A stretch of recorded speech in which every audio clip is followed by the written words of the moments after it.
नमस्कार दोस्तों। आज हम लोग भारतीय शासन अधिनियम 1935 की विशेषताओं का अध्ययन करेंगे। भारतीय शासन अधिनियम 1935 इस अधिनियम में 451 धाराएं और 15 परिशिष्ट थे। ये अधिनियम 1909 और 1919 के भारत शासन अधिनियम की अपेक्षा अधिक विस्तृत और बड़ा था। इसका कारण ये था कि जहाँ एक ओर भारत में बढ़ती हुई राष्ट्रीयता के कारण भारत के लोगों को सत्ता का पर्याप्त हस्तांतरण आवश्यक हो गया था, दूसरी ओर ब्रिटिश सरकार शक्ति हस्तांतरण के साथ ही साथ अपने हितों को भी की सुरक्षा की पूरी व्यवस्था करना चाहती थी। इसलिए इस अधिनियम को व्यापक बनाया।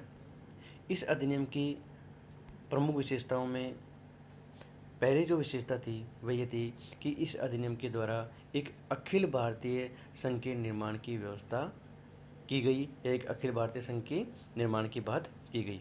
ये जो अखिल भारतीय संघ था वह ब्रिटिश प्रांतों और देशी रियासतों को मिलकर बनाना था। इस अखिल भारतीय संघ में ब्रिटिश प्रांतों के लिए सम्मिलित होना अनिवार्य था, जबकि जो देशी रियासत थी उनकी स्वेच्छा पर छोड़ दिया गया कि वो इसमें सम्मिलित होना चाहती है कि नहीं चाहती है। जो देशी रियासत इसमें सम्मिलित होना चाहती थी उसे एक प्रवेश प्रपत्र पर हस्ताक्षर करने होते थे। उस प्रवेश प्रपत्र में उन शर्तों का उल्लेख किया गया था जिनके आधार पर उन्हें इस अधिनियम में सम्मिलित होना था। इस अधिनियम में देशी रियासतों और ब्रिटिश प्रांतों के आंतरिक विवादों को दूर करने के लिए एक संघीय न्यायालय की भी स्थापना की भी व्यवस्था की गई थी। दूसरा महत्वपूर्ण जो विशेषता इस अधिनियम के अंतर्गत की गई वह थी प्रांतीय स्वायत्तता, जो कि ज़्यादा संतोषप्रद व्यवस्था थी। इस अधिनियम के द्वारा 1919 के अधिनियम में प्रांतों में जिस देश शासन की व्यवस्था की स्थापना की गई थी उसका अंत कर दिया गया और उसकी जगह उन्हें प्रांतों को स्वतंत्र और स्वशासित संवैधानिक आधार प्रदान किया। संपूर्ण प्रांतीय शासन लोकप्रिय मंत्रियों के नियंत्रण में कर दिया गया और गवर्नर से यह आशा की गई कि उसके द्वारा मंत्रियों की सलाह के आधार पर कार्य किया जाएगा। तीसरी महत्वपूर्ण विशेषता इस अधिनियम में ये थी कि इस अधिनियम के द्वारा केंद्र में आंशिक रूप से द्वैध शासन की स्थापना कर दी गई। इस केंद्र में जो द्वैध शासन स्थापित किया गया, इस शासन के द्वारा केंद्र के जो कुछ विषय थे उनको गवर्नर के हाथ में सुरक्षित कर दिया गया और कुछ अन्य जो विषय थे उन्हें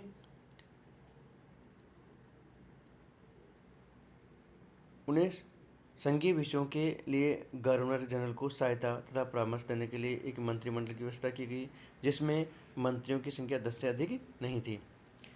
संघीय मंत्रिमंडल को उक्त सुरक्षित विभागों के अतिरिक्त अन्य सभी संघीय विभागों की व्यवस्था करनी होती थी और इस मंत्रिमंडल को व्यवस्थापिका के प्रति उत्तरदायी रहते हुए सामूहिक उत्तरदायित्व के सिद्धांत पर कार्य करना था।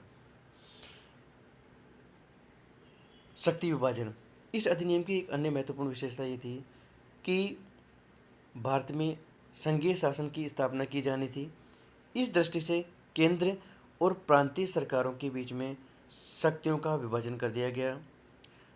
3 विस्तृत सूचियों का निर्माण किया गया: संघीय सूची, प्रांतीय सूची और संवर्ती सूची। संघीय सूची के विषयों पर संघीय व्यवस्थापिका और प्रांतीय सूची के विषयों पर प्रांतीय व्यवस्थापिकाओं को कानून बनाने की शक्ति प्रदान की गई। संवर्ती सूची के विषयों पर संघीय तथा प्रांतीय दोनों ही व्यवस्थापिकाएं कानून का निर्माण कर सकती थी, लेकिन विरोध की स्थिति में संघीय व्यवस्थापिका द्वारा निर्मित कानून को मान्य घोषित या सर्वोच्च घोषित किया गया। अवशेष शक्तियां संघीय या प्रांतीय व्यवस्थापिकाओं को प्रदान करने के बजाय गवर्नर जनरल को प्रदान की गई। एक अन्य महत्वपूर्ण विशेषता थी वह ये थी कि 1935 के भारतीय शासन अधिनियम के अंतर्गत एक देशी रियासतों और ब्रिटिश प्रांतों के बीच में संभावित विवादों को दूर करने के लिए संघीय न्यायालय की स्थापना की गई।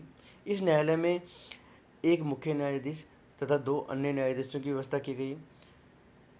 लेकिन न्यायिक क्षेत्र में अंतिम शक्ति लंदन स्थित प्रिवी काउंसिल को ही के पास ही थी। इस एक अन्य महत्वपूर्ण विशेषता ये थी कि इस अधिनियम के द्वारा ब्रिटिश संसद की सर्वोच्चता को बनाए रखा गया।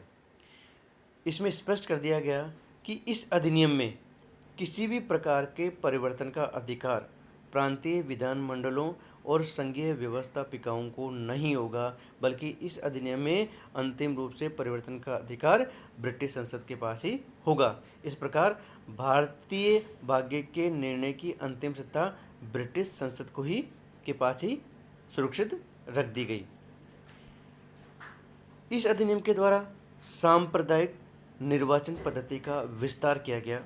यद्यपि ये बात नितांत स्पष्ट हो गई कि सांप्रदायिक चुनाव पद्धति भारत के हित में नहीं है, लेकिन अंग्रेजों ने भारतीयों में फूट डालने की अपनी नीति के अनुसार संघीय और प्रांतीय व्यवस्थापिकाओं में विभिन्न संप्रदायों और विशेष हितों को प्रतिनिधित्व देने के लिए इस पद्धति को न केवल जारी रखा, वरन आंग्ल भारतीयों, भारतीय ईसाइयों, यूरोपियनों और हरिजनों के लिए भी इस पद्धति का विस्तार कर दिया। संघीय व्यवस्थापिका के दोनों सदनों में मुसलमानों को 1/3 स्थान प्रदान किए। तो ये भारतीय शासन अधिनियम की विशेषताएं हैं।